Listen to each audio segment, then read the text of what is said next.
first, the Eagles have Jalen Hurts, so why aren't they naming him the starter?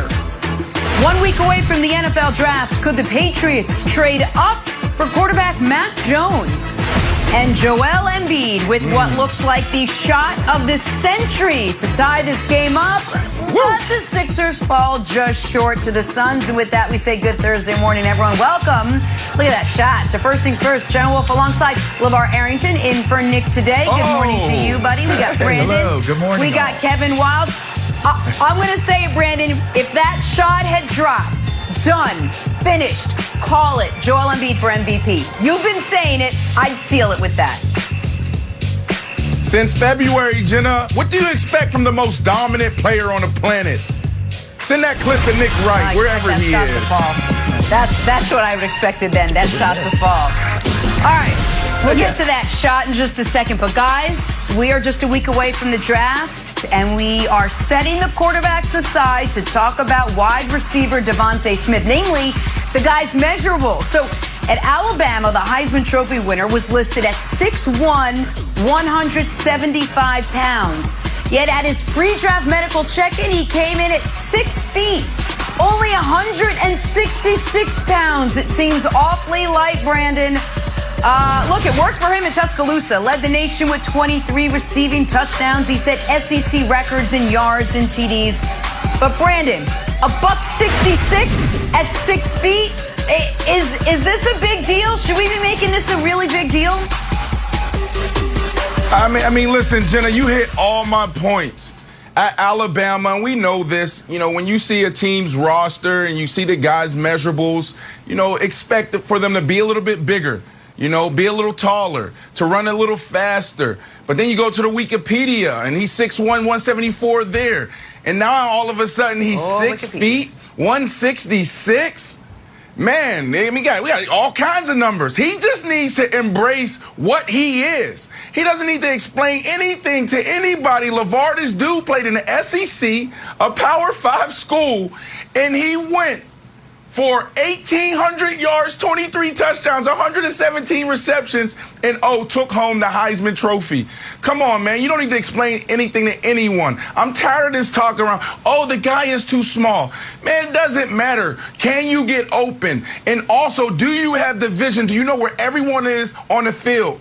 I played 13 years in the National Football League, and I've probably taken 4 or 5 big hits. Polamalu, some safety in San Francisco, linebacker in Washington, and that's pretty much it, because I've always was aware of where everybody was. Look at all the great wide receivers, and you see them catch the ball, they get down. They catch the ball, and they're in midair, they're able to curl up, or they're able to make a move. So he'll be fine. This dude is one of the best wide receivers college football has ever seen. Yeah, I agree. And listen, when you look at size and you look at skill, DeVonta Smith has skill, and his skill set is super impressive. I would say the one concern, I'm not going to say that it's going to be a big deal, but there will be concerns, B. Marsh. And if you think about it, it's not about his ability. It's not about his skill, because I agree with those things. It's about his durability, right? It's about if he gets caught up into a game where the coverage is moved in a way where it's aggressive towards him, what is he able to do? What is he able to bring to the table in those press man type situations? What is he going to be able to do in blocking situations? Are they going to even use him in blocking situations? Because being an athlete in the college level is much different than being an athlete at the pro level. You start to figure out very quickly you're hitting on a different type of person when you're in the National Football League. So I would just be concerned about his durability, soft tissue type injuries, falling down, bruising easily, stuff like that. That would be the only goodness. That would be my only questions. Can he take hits?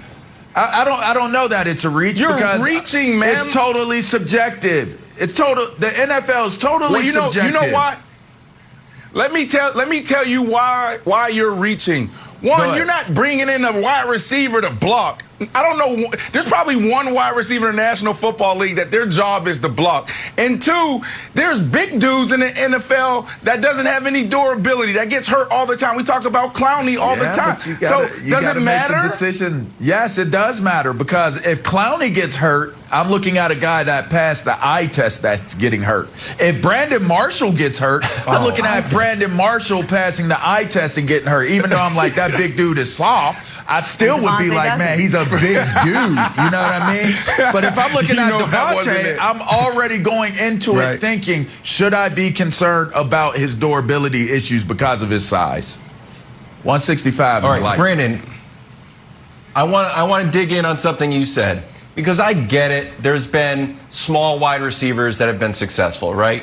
Tyreek Hill, super successful. Deshaun Jackson was skinny, super successful. Hall of Famer Julian Edelman, short guy, super successful. Hall of Famer, some would say, 2026. Book your tickets to camp. Some would say. But you said the question is if he can get open. Because I've heard you on this show talk about like the value of DK Metcalf and the value of Kenny Golladay, of just like throw it up there, let him go get it. Does that amount of sort of like a bigger window that a bigger wide receiver gets you versus DeVonta Smith, where you need to hit him very specifically because he can't muscle guys and go get the ball? Listen, it's trendy. It's trendy in the National Football League at the wide receiver position. Some years the big wide receivers in. Some years, the smaller wide receivers were in. When I first got in the league, people were all in on the Steve Smiths, on the Marvin Harrisons. And then there was a shift. Oh, Larry Fitzgerald, Brandon Marshall, Andre Johnson, Calvin Johnson. They just went on and on and on. And then there was a shift again.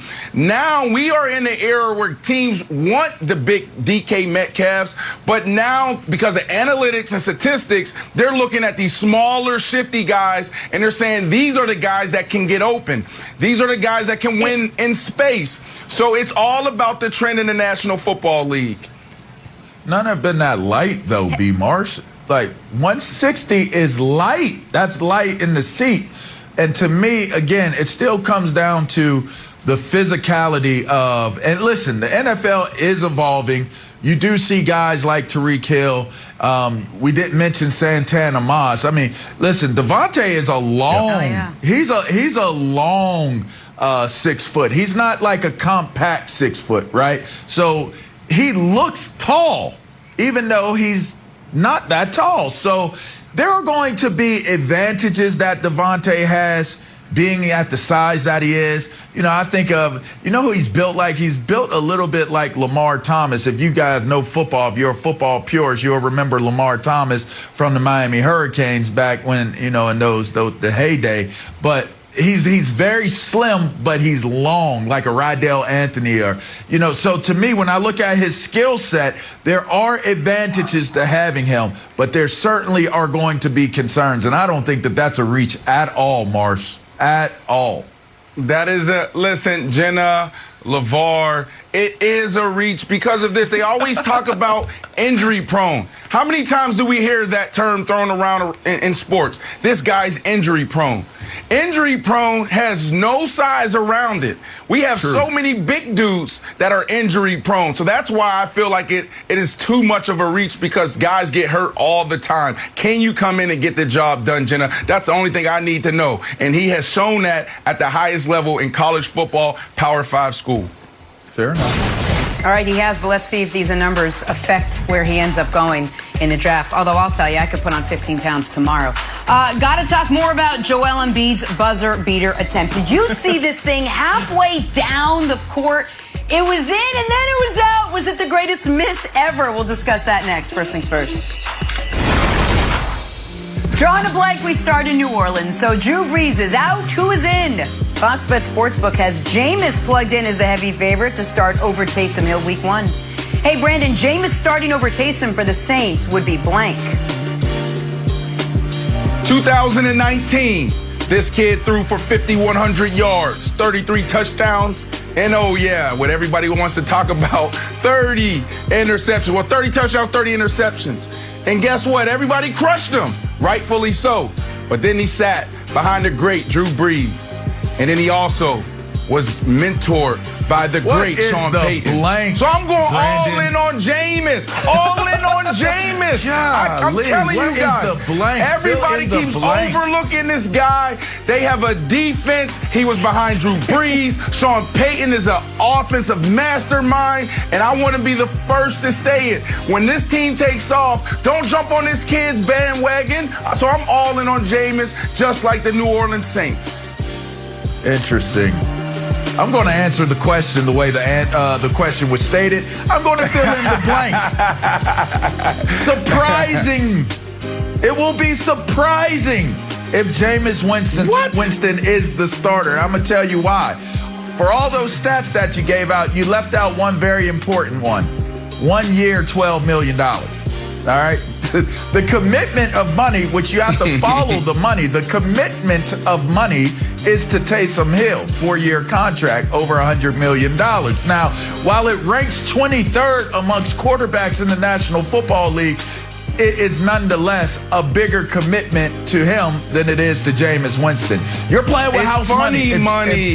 If Jameis does everything that you're talking, it's fine, but it's still a commitment. You know, it's still saying, here's a 4-year contract. We want you to be the guy, Taysom Hill. That's just what it says. Otherwise, you give that funny money to Jameis as well. Why doesn't Jameis have a funny money 4-year, $100 million contract, right? So at the end of the day, I'm following the money, and it would be surprising if they go away from the contract to go to the 1-year deal with Jameis Winston. All right, Jenna, I'm going May 12th dependent. Why? That's when the NFL schedule is released. Now, if Jameis gets a soft defense like the Falcons for game 1 and lights them up, I think everyone will be very happy. If he gets the Bucs, who picked Drew Brees off 3 times the last time they played, and Jameis starts throwing it to the wrong team again, I think Sean Payton's going to start looking at Taysom Hill with those sort of like romantic eyes. Like, hey, buddy, you're back in. There was a lot of flirting last year, but now you're officially our guy. So you've already put him in the start position. So forget about training camp and all that, Jenna. He's just going to put him. Wilds has already put him in the start position. He's got to. It's his job to lose, is what you're saying. LeVar, it is. More than that, I didn't even. Y'all tripped out on this show. I didn't even know Sean Payton had romantic eyes. So, all right, let's move on. Talk some NFL draft because it is quickly approaching. Mel Kiper and Todd McShay's latest mock has the Patriots trading up to 7 to grab Bama quarterback Mac Jones. Belichick clearly on the hunt for another quarterback this offseason. Hey, Brandon, the Patriots trading up to 7 for Mac Jones would be blank. I'm going to say this with a straight face. A great bet. A lot of people are crushing Mac Jones. They're talking about, the 49ers, or they moved up to the 3 spot, and they're in love with Mac Jones. He's not worthy to be picked so high. Look, I believe in this kid. Why do I believe in this kid? Because he got the job done at the highest level. So I don't care if he's the 3rd pick, 4th pick, 6th pick, 7th. This kid can play ball. When you go to an Alabama, when you go to an LSU, they hold it against the quarterbacks because they say, oh, look at all of the talent that you have around them. Well, isn't that the job of a general manager?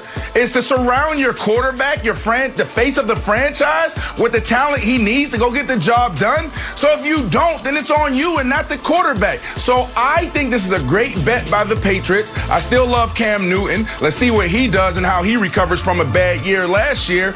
But I am all in on this kid. He's going to get the job done at the next level.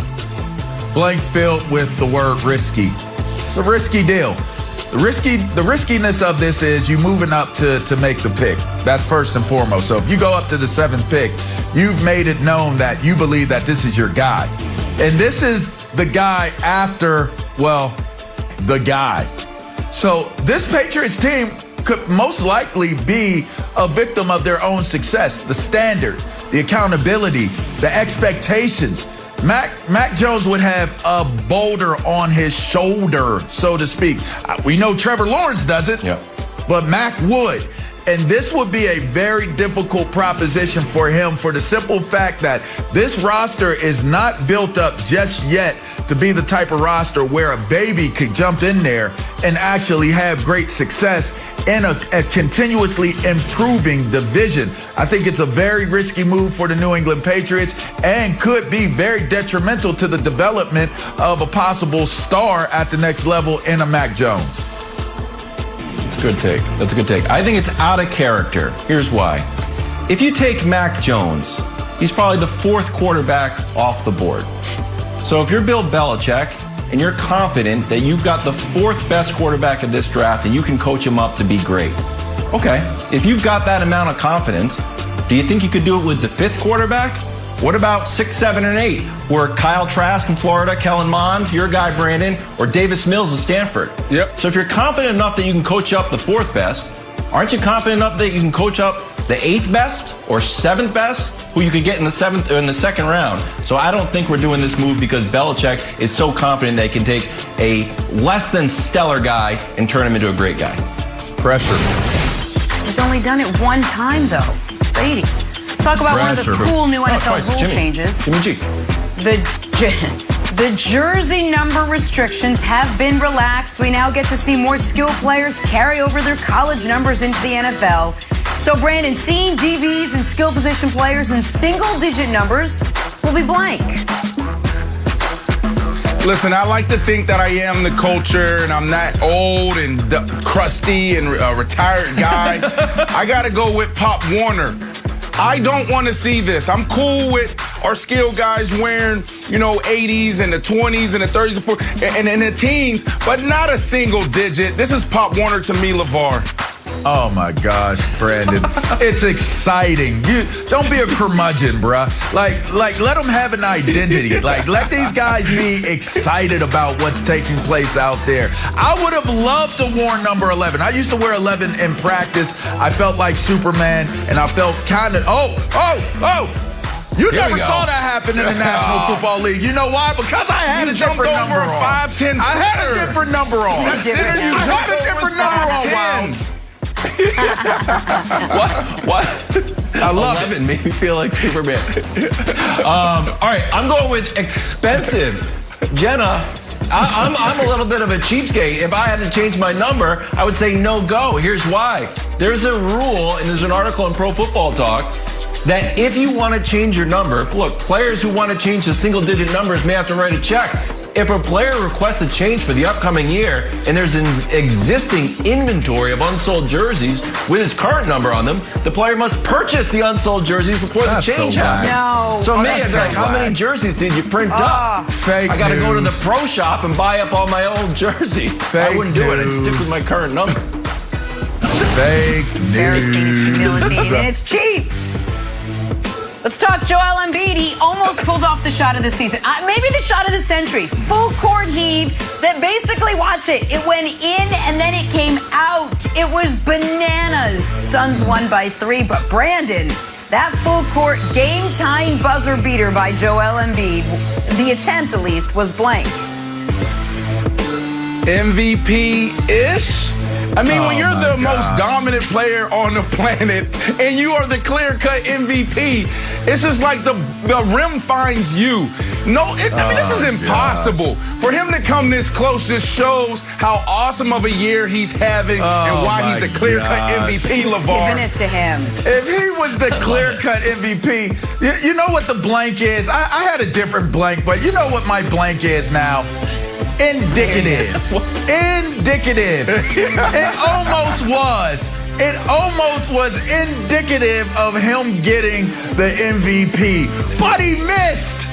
He missed. It's an impressive fail. He didn't make the shot. So what do you mean? This is amazing. What an MVP. He's running away with it. This is like going into who do you have? So what? Who do you have? I don't have him. Who do you have as the MVP? I don't have him. Probably the Joker. I probably got the Joker by default. By default. But the reality of it is only cool guys are funny in a room telling corny jokes. They lost. The game was over. You didn't make the shot. Don't talk about how great it is. I'm sorry. Cool guys and me. That's fair. Go ahead, Wild. Jenna, it was the missed shot of the night, but it was not the missed shot of the century. It wasn't even the missed shot of the week. Ja Morant tried to alley-oop himself a dunk on a tie game in overtime, Memphis-Denver, earlier this week. He missed it, but this was a more impressive missed shot from Ja Morant. That. So, wow. With all due respect to Joel Embiid, Ja Morant is still the missed shot king of the NBA. Yeah. What? I don't know. No. I don't know. Meanwhile, Sixers are still half a game ahead of the Nets atop the East, with or without that shot from Embiid. Stick with hoops. Did Steph Curry's cold shooting night in Washington silence his MVP chances? We'll find out next. First things first. Back here with NBA champ Antoine Walker. So Steph Curry cooled off a little bit last night from his recent ridiculous hot streak. He only had 18 in a Warriors loss to the Wizards. First time with less than 32 points since March 17th for Steph. He said the run was, quote, a special ride. But listen to what he said on the basketballnews.com Rex Chapman Show podcast about this recent stretch. Real quick, are you the MVP this year? I mean, I gotta be. Okay. All right. I probably won't get it, but I mean, whatever. No, don't say that. Keep going like this. That nobody will be able to. I'm just you setting keep it. this going. I like to be dramatic sometimes, so I'm just setting the table. I know you do. All right, Antoine. So let's spin it forward. What are Steph's MVP chances now that his crazy run has come to an end? But it was definitely a crazy run. Yeah, it definitely was a crazy run. I don't want to take anything away from what Steph was able to accomplish, and obviously keeping his team in playoff hopes too. So he won some games over the stretch, but the three-point shooting was amazing. Some we've never seen in the game before, but he's not in the MVP talk. It's a lot of guys this season that have had moments over a 10, 15-game stretch. I think about Bradley Beal when he first started the season, the way he was scoring the basketball, but they was not winning any games. I think about Zion Williams and how the run he was on with the 20-plus, 25 points a night run that he was on with the high percentage. So it's been different guys that have moments throughout the season. We can't take away from Joel Embiid and Joker what those guys have done. Those are the true MVP candidates. Those two guys, is going to come down to them. Whoever can stay healthy, stay on the floor, who has his team in the best position, and both of those guys are still playing great. But Steph is not up to MVP. We've seen numerous of guys have runs. Damian Lillard with C.J. McCullough out, he played terrific. So just to name a few people that have had runs, I know sometimes it gets a little the way Steph does it is a little different because he does it from the three-point shot. He's the best, I would say, bad shot maker that we've got in the league. He can make a bad shot look so easy. So things look a little bit more exciting with Steph. But it's been numerous of guys that have great runs this season. So Steph is not my MVP. Yeah, 0%, Twan. I mean, that's the answer. I mean, even before, this streak was broken, he had to finish this year at this pace, which was probably impossible. And then when you look at the precedent that the NBA has set and all the voters, we're talking about you have to win. Right now, you're sitting at the 9th seed. You're barely in a play-in. Like, this team is not a winner. And for that reason, you can't even be in a discussion. He had to do this night in, night out for the rest of the year to be in the conversation. Well, now I wouldn't say be in the conversation. If he finished the season that way, he probably would have got the MVP. How awesome he was scoring the basketball. But no, Wilds, 0%. So I'm glad that we're now focused on the two real candidates, and that is the Joker and Embiid. That's right. There's 0%. He is in the conversation because we're talking about it. Like, Boban's not in the conversation. However, since I just mentioned Boban in a conversation, he's now officially in the conversation. Congratulations to Boban. I think it's done. I knew that this streak was going to sort of die, LeVar, for a few reasons. The number one reason is the 5th game of a 5-game road trip. So at a certain point, you're just going to run out of gas no matter who you are. The second reason was Bradley Beal in the scoring title. Bradley Beal, as Steph went crazy, he took over Bradley Beal. So all of a sudden, Bradley Beal's like, hold on, I play for a bad team and I'm not going to win the scoring title. So when Steph came into Washington, I knew it was going to be a focus to try to shut him down. They did a good job. Russ was on him. And now there's only the official scoring race. Steph, 31.1. Bradley Beal, 31. Look for Bradley Beal to make a concerted effort to take the lead again, LeVar. Listen, I think it makes sense, and it's understandable to say that he's not in the race, and I agree with that.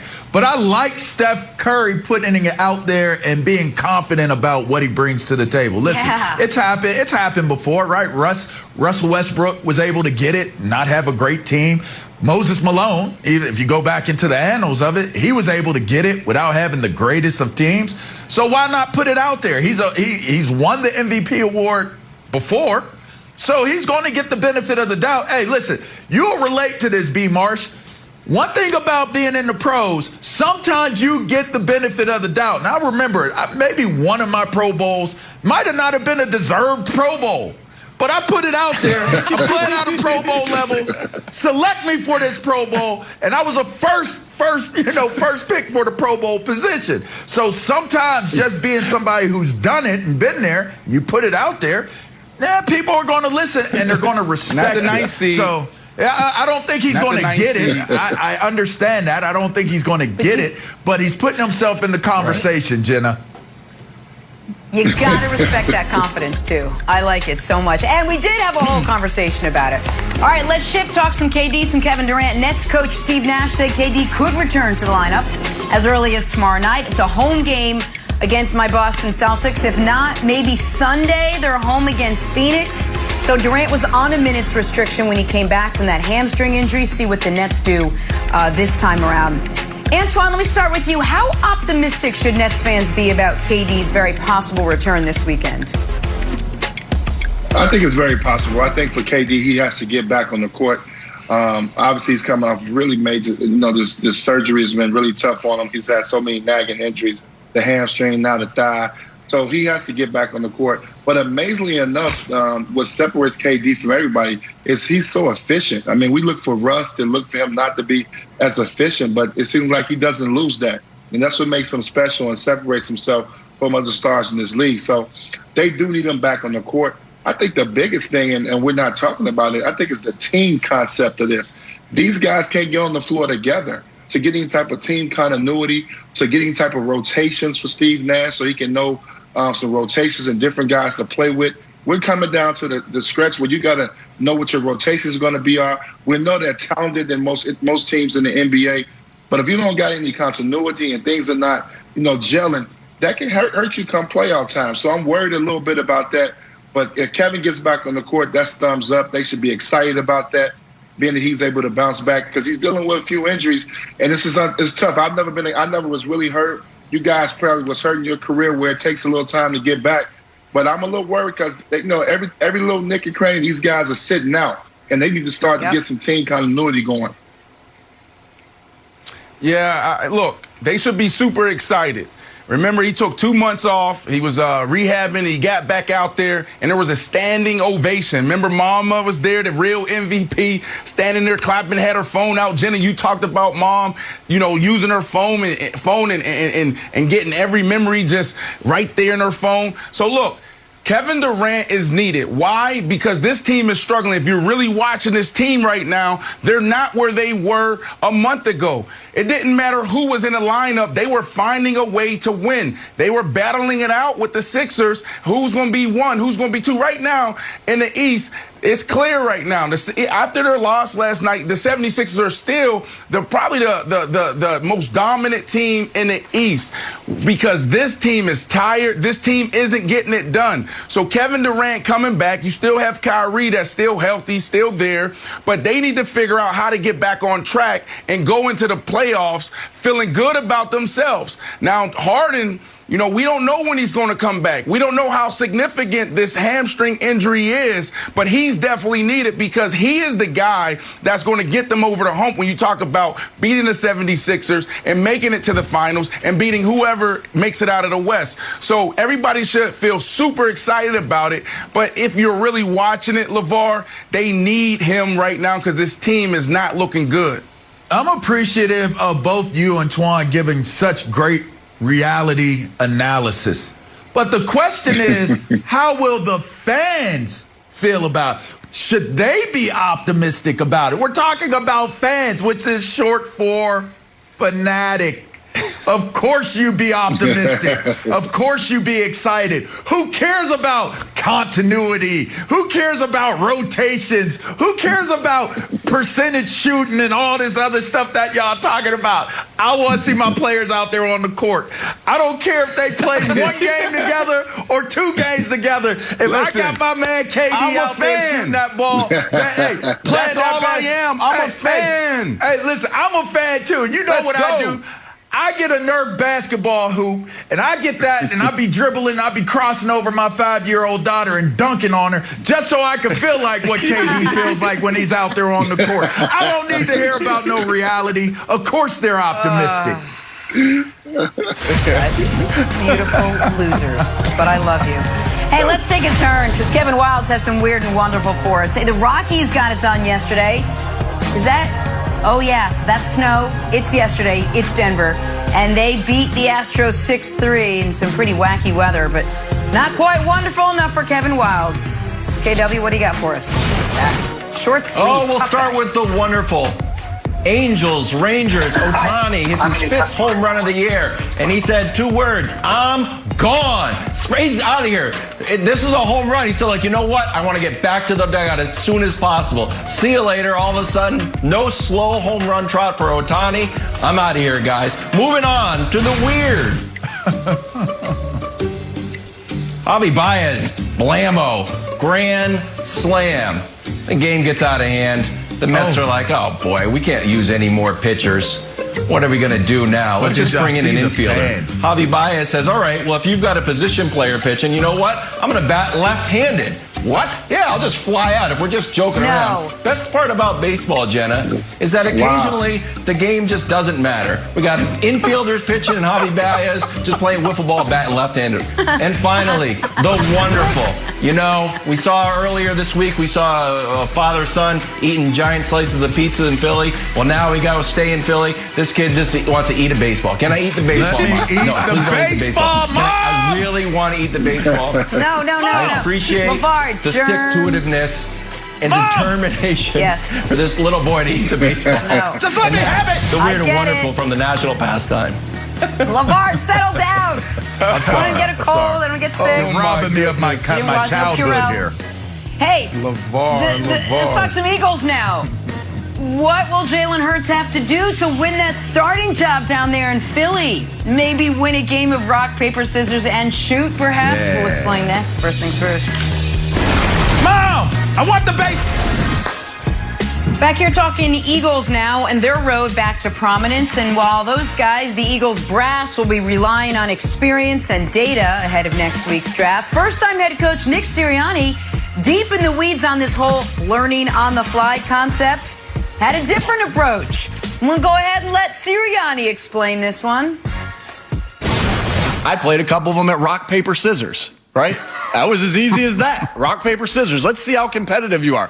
I'm competitive. I'm going to be talking trash to him. Did you talk trash back to me? Right? Jeopardy. There's different ways to do it. It looks a lot of different ways. But our coaches got so creative with this. Like Jeff Stoutland, Brian Johnson. Like they did just such, Aaron Moorhead. They all did a great job, right? Tracy Rocker, Jeremiah Washburn, they all did a great job of just figuring out how to compete. Because everyone's compete looks a little different. Like if I get up there, I play them rock, paper, scissors. They got a little more creative than I did at times. So it was awesome, though, because it did anything you compete at. When you compete with somebody that's competitive, they're going to go at you no matter what game you're playing.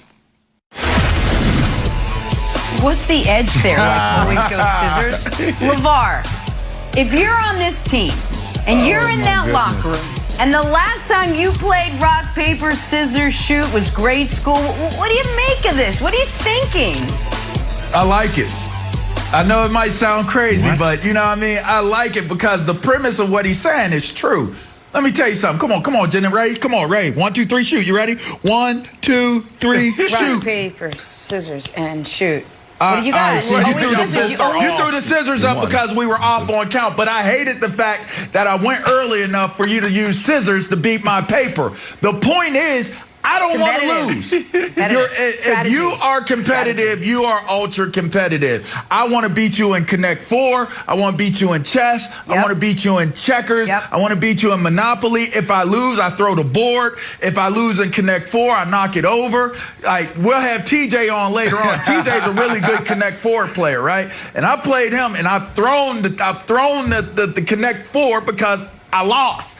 I like this because it's cool. You can tell he's young. It's a young man's game. He's bringing young man energy. It's not stuffy like, hey, this is how I'm going to measure if you have the guts. This is how I'm going to decide you have the intestinal fortitude to be the player that I need you to be for our team. Like, there's going to be enough times for all those tense moments. So if you're using rock, paper, scissors as a way to gauge if somebody is competitive or not in a lighthearted moment, go right ahead. Like, I have no problem with that.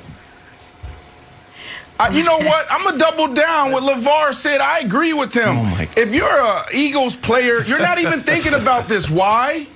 Because this is the locker room. This is exactly what we do in the locker room. We do way dumber stuff than that. We are men playing a kid game. No, we do this. Chicago Bears, Brian Urlacher, Devin Hester, Matt Forte, Jay Cutler, Julius Peppers, Pina. We play every single day. This is what we did in the locker room. We play ping pong and we play this. This is the locker room, guys. It doesn't matter, but let me get a little serious because this is the locker room and it's super competitive and we kept score. Let's push it forward to Pete Carroll and the Seattle Seahawks. He is known for keeping a cool environment. When you walk into the team meeting room and you walk into that room, he has a basketball hoop there and there's 20 balls and so many guys are shooting.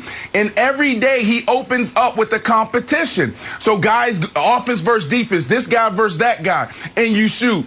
My first week there, I was hot and I was shooting, and my rebounder, I don't know if it was Russell Wilson or not, just was terrible. They wasn't getting the job done. And I just stopped and looked at him. And Pete after came to me and he said, "Brandon, why did you stop?"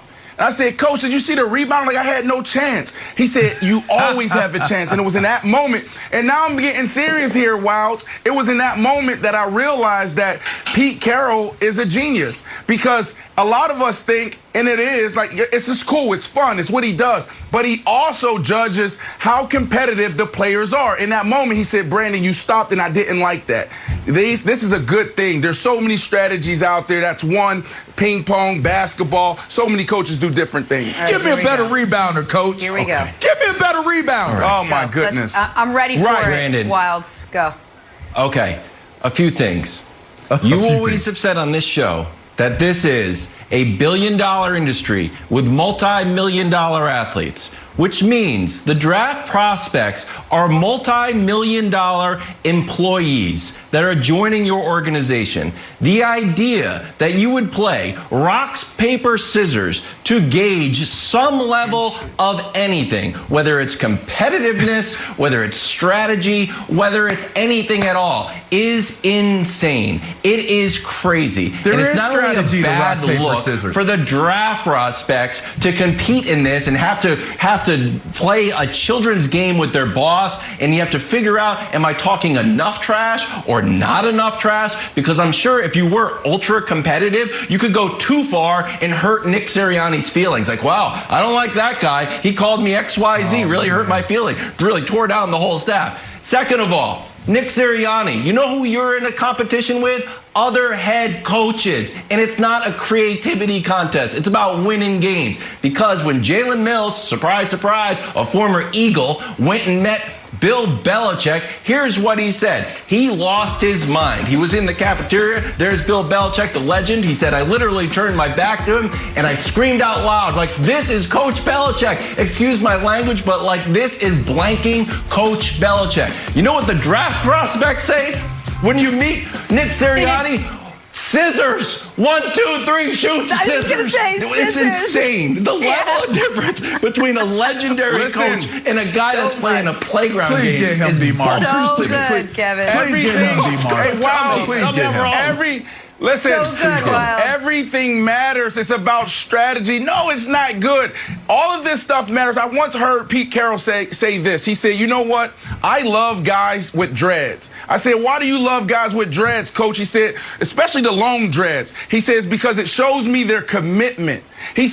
Coach literally said this to me. He said, you know that ugly stage that you go through when you twist up your dreads and guys actually make it through that process? It shows their level of commitment. So these coaches and these teams are doing everything they can to get the edge. Now, here's the problem with Coach Sirianni. He's not a great communicator. That's what it is. The Philadelphia Eagles have another head coach that's not able to articulate themselves well. So, of course, we can go out here and crush him for this because he's not able to tell you why this strategy matters. So, look, coaches and head owners, they do everything they can to figure out who these guys are and what makes them tick, LeVar. You know that. They just went through a very traumatic ending to their season this past year. Let that man bring in what he's going to bring in and give himself a fair opportunity to break the ice and be what he needs to be as a leader to that team. That's ultimately what it comes down to. That's not how he's making his choice. He's just giving it a lighthearted face to it. Give that man a little bit of credit and give him a little bit of time. I mean, it's okay. It's going to be all right, Wilds. I promise. It's going to work out. Okay. If they come out and start winning, then he could do this all day, every day, right? Let's see if it translates to any wins whatsoever. Yeah, all right, we got to move on. Take a break, talk some basketball now. Superstar returning to action. What would a fully healthy Anthony Davis look like tonight? Probably the same height. We'll toss that around next. First things first.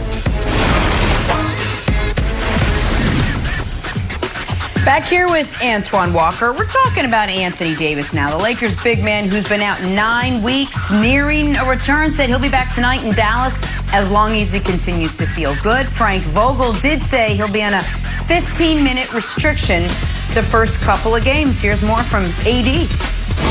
Feels good. Like I said, I feel 100% healthy. I feel great, especially the rest of these games. 16 games left or something like that, 14, leading to the playoffs.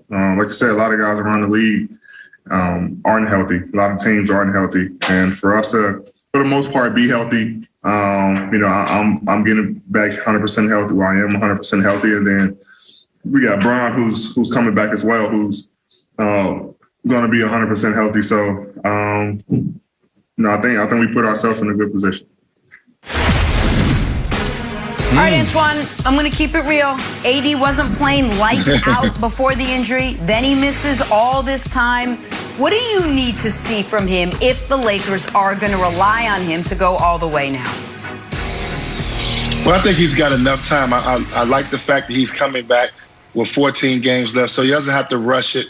You can take the first 4 or 5 games and try to get your legs up on you. We know he's going to build a minute restriction, but eventually you're going to have to open him up and let him play. What I'm looking for AD is the AD that we thought that we was going to see before the season started, a guy that was going to be up for MVP. We need him to be aggressive, attack the basket, do the things he did when they won the championship last year, and even take it to another level. If we can get that type of AD, now you can start. I know LeBron's going to come back. Now you can start to turn the corner and start thinking about championships and advancing. But right now, he has to get healthy. I never experienced a serious injury like this before. All I can do is go off what I've seen from other guys. So I'm interested to see how aggressive he's going to be offensively.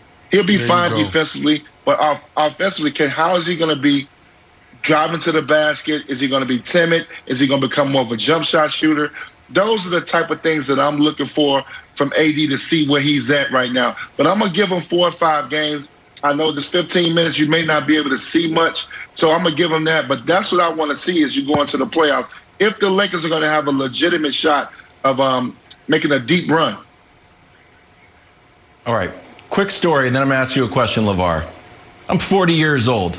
I went back to visit my parents. Went out for a few drinks. I come back, my mom is up waiting for me. I said, Mom, why are you up? She's like, I just wanted to make sure you got home safe. I'm like, Mom, I'm 40 years old. She's like, I was just a little bit worried. That's me and AD. I'm still very worried about the Achilles. He had a quote in the ESPN article where I was like, yikes. I know he's 100% healthy and I trust that the Lakers have handled this well, but this is what it said. I never tore an Achilles, but I kind of felt like sharp pain, like it was ripping, which I had never felt before. So I knew it was something serious. It wasn't as serious as it could have been, but it was still a pretty significant injury. LeVar, I'm basically like Anthony Davis's mom. I am still very, very nervous that this is something to worry about. And if I'm nervous, I assume Anthony Davis is nervous as well, and it will affect his play, whether he goes as hard as he possibly can. But the fact that you're mentioning Achilles outside of a Greek mythology course always gives me concern.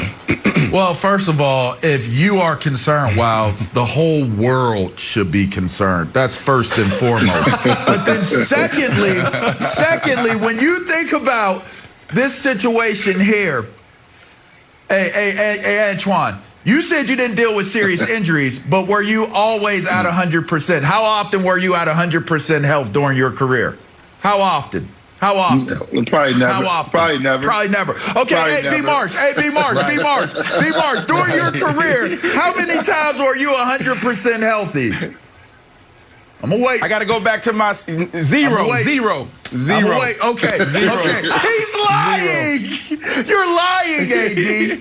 You're lying to the people. You're lying to the camera. You're lying to the media. You are not 100% healthy. You are not 100% ready. If you would have told me 75, 80, 85%, I would have been right there with you. I wouldn't have been worried. I wouldn't have been concerned. I would have been looking at it like this man is approaching this from a very realistic approach. And then he ventured into saying that LeBron is going to be 100% healthy. LeBron's too old to be 100%. LeBron is not 100% healthy when he's laying down getting sleep at night. All right? The bottom line here is we're going to have to see him do this on a consistent in and out of the games basis to know how healthy he really is. I tore an Achilles tendon. You do feel the pull, the burn, but it happens. Like Achilles injuries, they just happen. It's like, boom. I thought somebody hit me when I tore mine. I'm looking around, me and my teammate. It's like, where you at? Where you at? Who hit me? We're looking around. Ain't nobody there. Nobody's even there. Yeah, wow. It came out of nowhere. Wow. So I would be concerned knowing if he can accelerate, jump, do all the different things, move and all that. And on a more serious note, that's what I'm concerned about, seeing if he can sustain being able to play at an explosive level at the NBA level as AD. Well, I was going to say I want to see him healthy, but since you put it like that, then I gotta say I want to see how healthy he is, because you're absolutely right. When you play sports, after a couple of weeks, after a couple of games, you are dealing with something. We talk about it all the time in football. Camp starts, and then all of a sudden you see the training room go from 2 guys in there to 50 guys in there. So guys are dealing with something. There's a few injuries, Jenna, that frightens athletes. Achilles, ACL, and head trauma. Those are big injuries that we don't want to see. We don't want to sustain. So, AD, what I need to see tonight, I want to see explosion from point A to point B, whether that's on the defensive side or the offensive side. I want to see how you push off. I want to see a dunk. Just give me one dunk. I want to see how you explode. I want to see how you jump. And that's going to tell us how healthy he is, like LeVar said, because he's definitely not 100%, Jenna. All right, we'll set that aside. We got to talk about the New York Knicks. I want to say something I haven't said in years. The New York Knicks are the hottest team in basketball. Yeah, those Knicks, and yeah, that basketball. 8 in a row for them, including last night's big overtime win over the Hawks. Knicks now sitting pretty, 4th place in the East. Antoine, time to start taking the Knicks seriously? Yeah, you got to take them serious as a playoff team. They are a legit playoff team in the Eastern Conference. But the other part is that I don't know if they're ready to make that jump. And what I mean by that is advance in the playoffs. But they got the ingredients going really well to be a solid playoff team and probably a year away and maybe one other player away from making some real noise in the East. If you look at how they've been winning, they got 7 guys in double figures, which is incredible. Then they also have an all-star, a real all-star on their team. That's what makes them really special. Julius Randle is legit.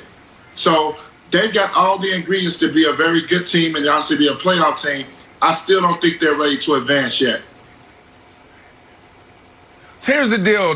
Let's lay the foundation. They're taking advantage of the situation. What is the situation? This is a weak Eastern Conference. We know that. I mean, what teams are really, really good right now? Nets, they're not full health. They're not full strength. The 76ers, they're doing a decent job. You got Embiid back the last couple weeks, and now they're getting back into their rhythm. You know, the Bucks, I mean, I don't know who's taking the Bucks serious, you know, when it comes to the playoffs.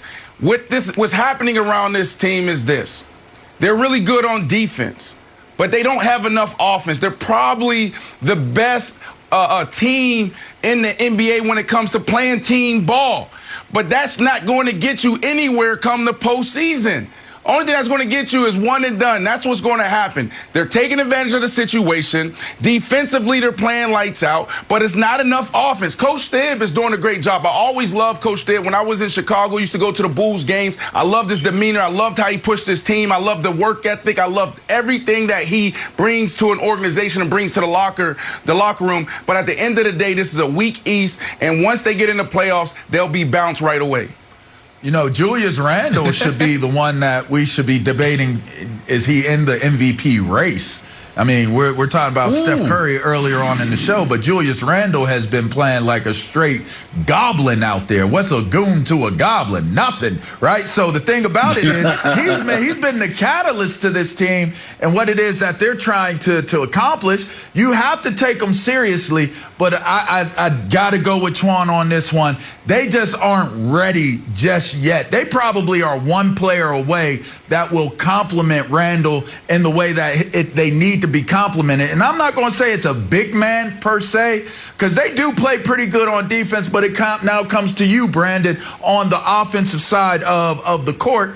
If they can add maybe, I don't know, maybe someone who can score from the perimeter at a rapid clip, whoever that may be, maybe it's through free agency, maybe it's through the draft. But if they can add one more scorer onto this team, I think that now puts them in the conversation of being able to be a serious threat. But right now, it's just nice to see that the Knicks are playing better than what they have. But I don't see them as being a serious threat in the East. Okay, hottest team in New York, Brandon. I'm going to ask you a question. You were worried about scoring. The Knicks are the 6th best three-point shooting team in the league. The other teams, Clippers, Bucks, Jazz, Nets, Denver, then New York. So we know they're a great defense, but they are also a great shooting team. Now, oddly, they're only taking 11 a game. So I think Tim should look at it and be like, hey, guys, we shoot really well. Let's shoot some more. And Brandon, remember how yesterday I said that you had a big heart? It's what makes you a great guy. That's right. And you have a big sports heart take it as all well. back.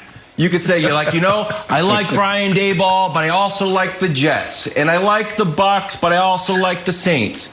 You know what, buddy? Relationships, man. There's enough room in that heart.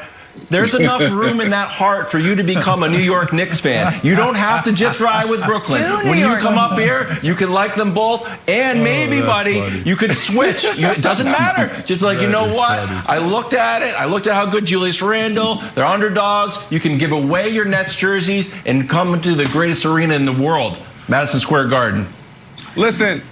Listen, I love the Garden, and I love this for sports. There's a few things that I want to see in my lifetime with my 2 baby boys. I would love to see the Cleveland Browns, the Jets, win the Super Bowl. I would love to see the Knicks turn it around. This will be good for sports, so I want to see it, Wilds, but I am a Nets fan. Okay, that's first and foremost. Okay, there you go. Well, you can watch the Knicks Saturday night against the Raptors, and then you can come back on Monday and make your decision. So just hold off for a little bit. You see that shot right there by Joel Embiid? We're still talking about it. His buzzer beater attempt, it looked like we were headed to overtime. We weren't. We'll talk more about that play next. First things first. Antoine, thank you as always. After Seth Rollins' shocking attack on Cesaro, who's left to oppose the head of the table? A new era of SmackDown has begun. It's an all-new Friday Night SmackDown, live at 8 Eastern, tomorrow night on Fox. Oh, yeah. All right, time for stories to start your morning. Sponsored by Ram Trucks, built to serve. At last check, we're just a week away from the NFL draft, and we're setting the quarterbacks aside for a second to talk about wide receiver DeVonta Smith, namely his measurables. So at Alabama, the Heisman Trophy winner was listed at 6'1", $175. Respectable. Yet at his pre-draft medical check-in, he came in at only 6 feet, just 166 pounds. It seems awfully light, guys. But it worked for him in Tuscaloosa, right? He led the nation with 23 receiving touchdowns. He set SEC records in yards and touchdowns. But Brandon, let me start with you. 166 pounds, is that a big deal? Not a big deal, doesn't matter. I don't care what the team website says. I don't care what the Wikipedia says. I don't care what Pro Day, the Pro Day measurements are. I don't care what this pre-draft combine medical deal is. It doesn't matter. This is a kid in the SEC Power 5 school, won the Heisman at the wide receiver position, 1,800 yards, 117 catches, 23 touchdowns. It doesn't matter. If you can ball, you can ball. I played 13 years in the National Football League, and I can count on one hand how many times I took a big hit. Why? Because when you have an elite receiver like this or elite running back, they see everybody. They know where all 11 guys on the defense are. They have the vision. You never see the greats take huge hits week after week after week. He'll be fine. I don't care if he's 166. I don't care if he's 175. He'll be fine. This dude went out there and won the Heisman at the wide receiver position, 1,800 yards, LeVar. Spoken like a true number one ex-receiver. All right, yeah, I mean, come on, y'all stay in the shallows. That's why y'all don't get hit. Y'all don't venture into them West Welker areas. Y'all don't be in the trench work where y'all see the Mammodon or whatever they're called. We eat guys when they come across the middle. Hey, listen, no, seriously, 166 guys. Like, we got to look at the reality here. Here's the facts. Football is purely a subjective, measurable sport. Everything is based off of measurement, measurable of speed, measurable of size, measurable of stats, measure. And a lot of these things are subjective. And when you look at somebody and you say size matters. You're going to look at it and you're going to say 166 on your sheet as a scout. And the first thing you're going to say is, man, the kid is gifted. The kid does some amazing things, but 166? Like, that is small. It doesn't matter. It doesn't matter because I've seen 6'5", 350 pounders. I've seen 6'7".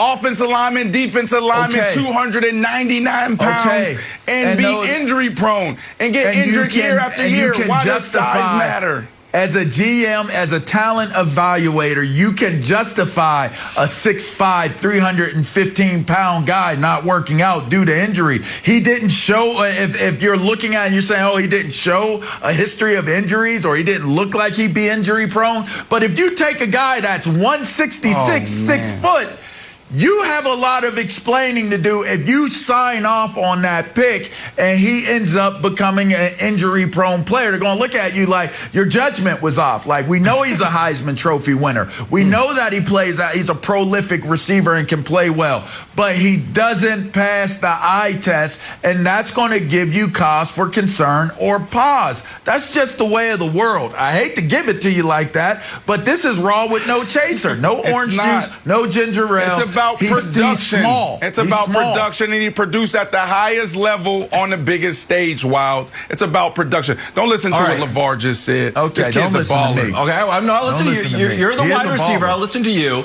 And I understand this has echoes of one of the dumbest stories in sports history, which was that Kevin Durant, coming out of Texas, couldn't bench press. That Kevin Durant can't do the bench press. What should you do? And it was the dumbest thing in the world. And Kevin Durant is obviously great. Probably still can't bench press. Guard. He's a 7-foot point guard. They're trying to put measurables to skill.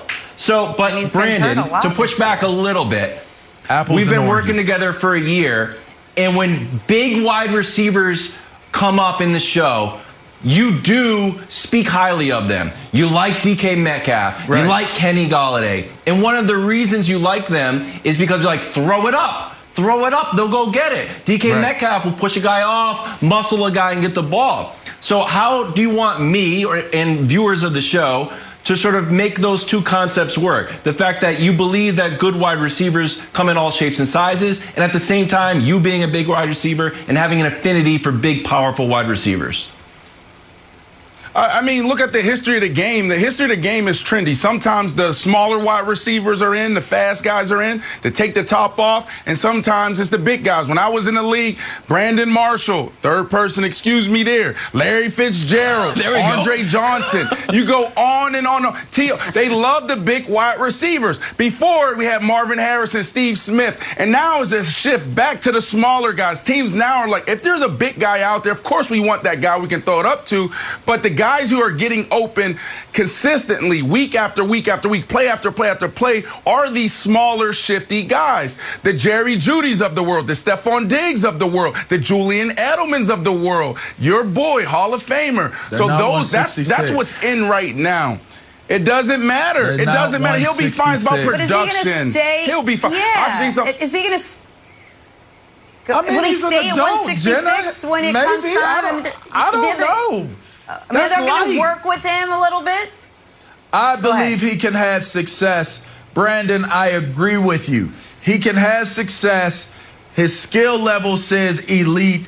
I love this game. I mean, he was a dominant game, one of the most dominant performances in a national championship game ever. But that is need for concern. I will be concerned if he is durable enough to make it through seasons at that size. I'm sorry, but I'm not sorry. That's just a real observation. So, Brandon, let me ask you. So now you look at a guy, his numbers are 6 feet, 166 pounds. Are teams now going to get a little concerned? Do you actually see this as something that could force him to drop a little bit? Do you think teams are going to give pause to maybe drafting him as high as they would be now that these measurables came out? Yeah, there's a lot of validity behind what LeVar said. There's a lot of guys that think that way, and those are the guys that they never make it to become a general manager, and they're out. You know, because you're looking at guys like, turn on the film. That's all that matters. How many times do we hear about these guys? Oh, he was too small, or he wasn't fast enough. And you miss out on these guys like, oh, you took this guy in the third round. This is a first-round talent when you go back in retrospect. You look at it in retrospect. No, heck no. If not, if you're saying to this guy, 23 touchdowns, 1,800 yards, no, you're not going to be a general manager. Heck no. You can be my linebacker coach because I want you to have that mentality. We're going to have this conversation a year from now. We're going to have this conversation a year from now. Thank you. We're going to have this conversation a year from now. Brandon, real quick, I would kick it back to you and say, you can't be a general manager the way you sound right now because you're going off of emotion. You're not going off of the true measurables of what needs to be taken into consideration. I'll rather have a smaller guy like this than have a guy that looks like Tarzan and plays like James. That's what I'd rather have. Plays like James. Brandon, do you want him to put on, I mean, Ocho said that he played at like 175 and he was up around, I thought he was closer to 200 when he actually played. Do you see DeVonta Smith putting on a bunch of muscle, going to House of Athlete, or do you want him just, hey, this is the way you're built, stay as you are? Plug. Yeah, listen, I dealt with this with Robbie Anderson. Robbie Anderson, who just went for 1,000 yards in Carolina, we were training him years ago before the Jets picked him up, and he was a smaller guy. And over the years, he added 10 pounds. But he came in and balled right away. He played big. That's why Robbie Anderson got a big deal. So I'm not concerned about it. He'll naturally put on weight. Talk to me in a year. But say it again. Oh, in a year. That he'll get injured or he just won't make it? Oh, my goodness. I fear for injury. Oh, my goodness. I fear for injury. All right. All right, we'll wait and see. Goodness. And I don't know. I say he puts on a little more weight by the time the draft rolls around, in a week. We got to go. LeVar, thank you so much. You're such a good time. Come on back anytime. We'll see you tomorrow. Undisputed starts right now.